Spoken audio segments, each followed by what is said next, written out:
به نام خدا در خدمت یکی از باغداران هستیم. طی درخواستی که آقای عظیمی داشتن اومدیم خدمتشون، از باغشون بازدید کنیم. چندین نکته رو میخوام خدمت ایشون بگیم و بینندگان عزیز و اون مخاطبین عزیز که این ویدیو رو دارن ملاحظه میکنن و مشاهده میکنن. نکاتی که ما میگیم معمولا خیلی از نکات مبتلا بهه، یعنی در بسیاری از باغ‌ها ما اینو مشاهده کردیم و متاسفانه ایرادا وجود داره. برخیش خب تکراری هستش، برخیش مختص باغ‌های خاصی هستش. سیستم آبیاری یک سیستم بسیار غلط و ببینید مشخصه که تو این شیوه آبیاری کاملا باغ رهاست، یعنی آب میاد به صورت همینجوری قرقابی آبیاری میشه و معمولا باغ‌هایی که به این شکل دارن آبیاری میکنن با پوسیدگی توقه و ریشه مواجه میشن. شما دقت کنید ببینید، طور مثال همین درخت رو میبینید، آب با شیوه آبیاریشون که به صورت قرقابی هستش کاملا در تماس مستقیم با تنه درخته و انواع قارچ ها مثل شانکر باکتریایی و همچنین پوسیدگی توقه و ریشه رو شما میبینید که تو این درخت هست و بقیه قسمت‌های باغ هم به همین شکله. پس اولین توصیه که ما به آقای عظیمی عزیز داریم، سیستم آبیاریشون رو باید تغییر بدن. در ادامه نه تنها منجر به خشک شدن درختاشون میشه، این کاهش عملکرد هم قطعا خواهند داشت. قطعا همین امسال هم خسارتشو میبینن.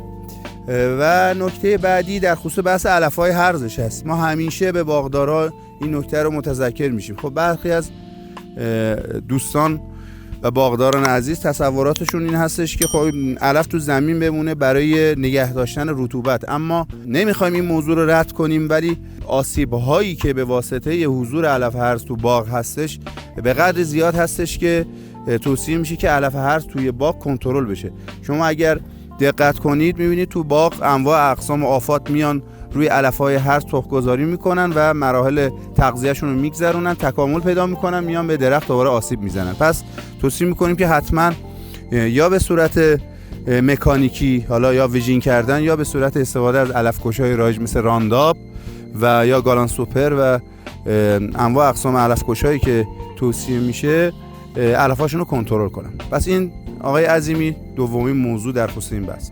خب ما تو مرحله فندقی شدن میوه هستیم. همجوری شما میبینید درخت‌ها معمولا به اندازه فندق رسیدن. ما معمولا درخت به این مرحله میرسه، برخی از مناطق مرحله دوم و برخی از مناطق مرحله سوم سنپاچی هستش. خب میدونید که بعضی از آفات مثل کرم‌ها، سوسک‌ها و شته‌ها لازم هستش که 2 یا 3 بار سنپاچی صورت بگیره در باغ.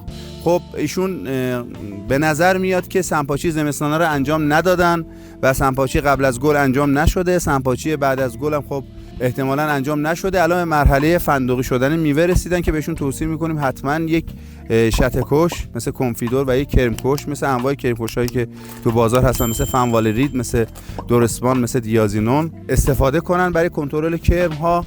و اینکه از این به بعد اون چیزی که داریم میبینیم تو باغشون، همین ترک‌هایی که شما مشاهده میکنید محل زندگی و تکامل بسیاری از آفات مثل کنه ها هستن. خب کنه ها معمولا با افزایش دما شروع به تکثیر میکنن، یعنی یه هشداری برای باغدار. خب خسارت میزنن اول به برگ‌ها به حالت زرد در میاد، زرد رنگ میشه و کم کم میبینی انگار یه حالت خاکالود شدن و در ادامه شروع به ریزش میکنن و منجر به خشک شدن درخت میشه این آفت. پس اینم یه مقدار جدی بگیرید. مبارزه با کنر هم باید دیگه از هفته بعد دیگه کم کم اقدام به مبارزه باهاش بکنید. نکات مهمی بود که در خصوص وضعیت این باغ خدمتتون گفتیم. البته تو برخی از درختاتون بعضی از بیماری‌ها عرض کردم مثل شانکر باکتریایی هستن. شما اقدام به سنپاچی با علیه این بیماری هم باید انجام بدید. با قارچ‌کش بوردوفیکس یا اکسیکلور مس انجام میدید که خب ما در داروخونه گیاه‌پزشکی خدمتتون تقدیم میکنیم.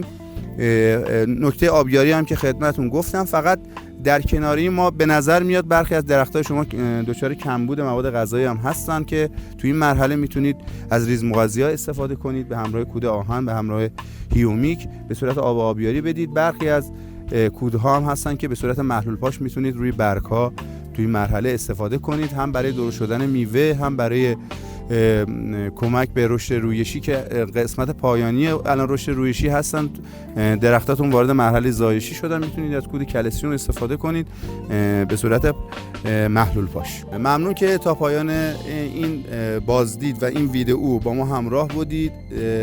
لایک، کامنت و سابسکرایب رو فراموش نکنید. خدا نگهدار.